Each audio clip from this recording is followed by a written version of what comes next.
ମୋ ନାଁ ଛାୟାରାଣୀ ସାହୁ। ମୁଁ ଜଣେ ଚାଷୀ। ଦେଖନ୍ତୁ ମୋ ବାଡ଼ିରେ କେତେ ସୁନ୍ଦର ଟମାଟୋ ହେଇଛି। ଯେହେତୁ କି ୟାର ମୂଲ୍ୟ ବର୍ତ୍ତମାନ 8 ଟଙ୍କାରେ ଆମେ ବେପାରୀକି ଦେଉଛୁ।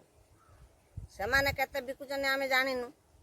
ଆଉ ଏ ଟମାଟୋ କିଛି ଦିନ ପରେ 200, 150, 350 ଏଇଭଳି ହେଇଯାଉଛି। ଆଉ ଲୋକମାନେ ବି ଯାହାକି କିଣିକି ଖାଇପାରୁନାହାନ୍ତି ଏତେ ଟଙ୍କା ଦେଇକି। ୟାର କାରଣ ହେଲା ଶୀତଳ ଭଣ୍ଡାରଟିଏ ନାହିଁ। ଶୀତଳ ଭଣ୍ଡାରଟିଏ ନାହିଁ ବୋଲିକି ଲୋକ ଅସୁବିଧାରେ ପଡ଼ୁଛନ୍ତି, ଟମାଟୋ କିଣିକି ଖାଇପାରୁନାହାନ୍ତି। ଯଦି ଶୀତଳ ଭଣ୍ଡାରଟିଏ ହୁଅନ୍ତା ଲୋକମାନେ ବି କମ୍ ପଇସାର କିଣିକି ଖାଆନ୍ତେ। ଆମେ ବି ଶୀତଳ ଭଣ୍ଡାରରେ ରଖିକି ଆମେ ବିକିନେ ବି କମ୍ ପଇସାରେ ବିକ୍ରି ହୁଅନ୍ତା, ଲୋକମାନେ ତାକୁ କିଣିକି ଖାଇପାରନ୍ତେ। ଲୋକ ବି ଉପକୃତ ହୁଅନ୍ତେ, ଆମେ ଚାଷୀ ବି 2 ପଇସା ପାଆନ୍ତୁ।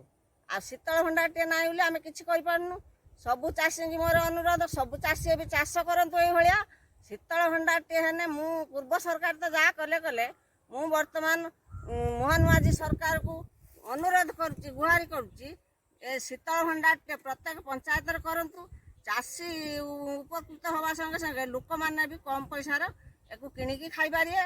ଆଉ ସମସ୍ତେ ଚାଷ କରିପାରିବେ। ସମସ୍ତଙ୍କର ମନୋବଳ, ଆତ୍ମବଳ ବଢ଼ିଯିବ। ଏଇ ବେଶୀ 2 ପଇସା ହେଲେ ଯଦି ଶୀତଳ ଭଣ୍ଡାର ରଖିପାରିବେ, ଚାଷୀ ବି 2 ପଇସା ପାଇପାରିବେ। ଚାଷୀ ବଞ୍ଚିଲେ ସିନା ଦେଶ ବଞ୍ଚିବ।